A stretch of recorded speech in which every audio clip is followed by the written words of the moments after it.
Hey, Anissa Coy here with Firehouse Education and this week's Ask Annissa video column. Remember, guys, I'm doing a lot of videos right now on wildfire cleanup, marketing, supplies needed, tools, equipment, all the logistics, all the things. So be sure that you are subscribed to my YouTube channel and that you are also subscribed to our blog at firehouseeducation.com so you don't miss any of our free videos and trainings that we're putting out right now for everyone to help our communities, not only in California, but to help our restoration communities all over the United States. Also, be sure that you are a cool kid and that you are subscribed to rnrmagonline.com to their e-newsletter as well as the digital magazine so you get this and lots of other goodies in your email inbox every Friday. Okay, so today the topic that we're going to talk about is the logistics of how do you go into another state and do this kind of work. I'm getting a ton of emails and text messages and phone calls with this question. It's probably the second biggest question that we're getting asked right now.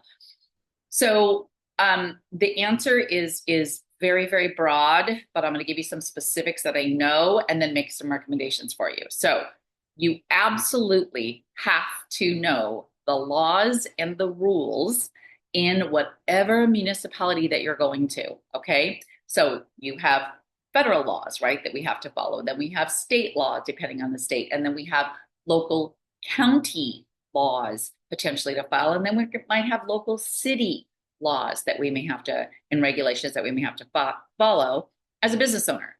So if you are coming out of state, you need to be very well aware of what these are in the area that you're going to. And you know, Kevin always jokingly says that, you know, there's the United States of America and then there's California, because California is kind of its own, you know, all unto itself. It has a very different set of rules. There's a lot of things that you cannot use and do in California, like equipment and solutions that you can use and do in other states that they say are just fine, but you just can't do it in California. So you really have to understand what the rules and laws are. For instance, in the state of California, in order to transport somebody's personal belongings, you have to have a moving license. Okay. Now, you might say, well, I don't have a California moving license. I don't want to mess with that. So I'm just going to hire another moving company to do it. Even if you hire someone to move the items that has a moving license, if you're billing for it on your invoice from your company, which you would be, you also have to have that license.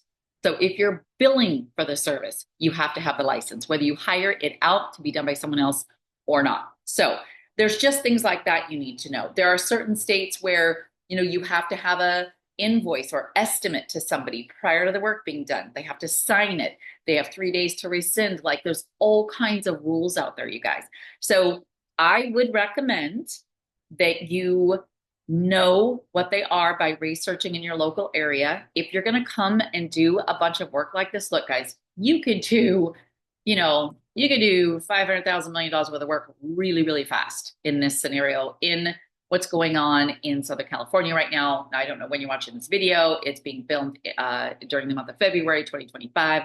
So there's a lot, like $250 billion that they're estimating or more, you know, in damages and stuff that's gone on with this fire. So there's a lot of money out there to be made. So it would behoove you to potentially go and find yourself a lawyer in the state of California that you can consult. There are definitely some out there. Definitely make sure that when you're having a contract and work authorization forms and release forms signed, that you have ones that will stand up in the state of California, because maybe it's what you use in the state of Texas or state of Washington, but it wouldn't stand up in California. And, you know, like, for instance, I'm from Washington State. I can, in Washington State, go and do forensic cleaning, and I don't have to have anything, you know, certification to do that. License, I mean, you just have to have a Washington State business license. That's kind of crazy, I know. But that's how my state is. And then there are states where you have to have $10,000 permit just to be able to say you do it, let alone what other training that you have to have in certifications. So make sure that, you know, for instance, if you're going to do work, you know, let's say downtown LA, Los Angeles, might be different regulations than if you're going to do fire damage work in San Bernardino County and things like that. So please do your due diligence.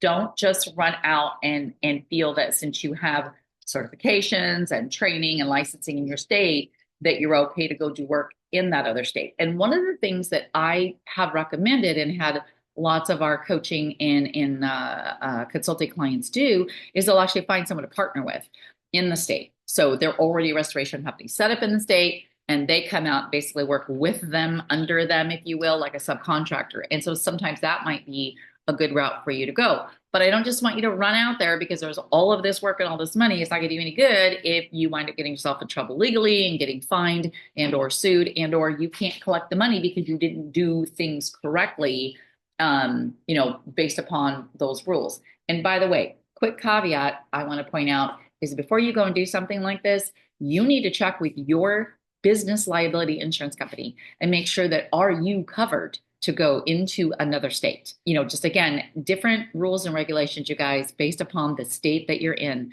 So you want to make sure that you're covered if you go and do that kind of work in case something happens to you and or one of your workers as well. Okay. All right. Well, I hope that helped you guys, give you a little bit of information so you are showing up and being more prepared. And I just want to say thank you so much to everyone. I know so many of you, so many of our coaching clients that we're consulting with on jobs currently there in California have just shown up to help the communities, and they need it so much. And I just really, really want to thank you all so much for going out there and responding and being on the front lines to help people put their lives back together. All right, guys, you know the drill. If you have a question for me, please send me an email, Annissa@firehouseeducation.com. And in the subject line, put Ask Annissa and shoot me your questions. And I just might feature you on next week's Ask Annissa video column.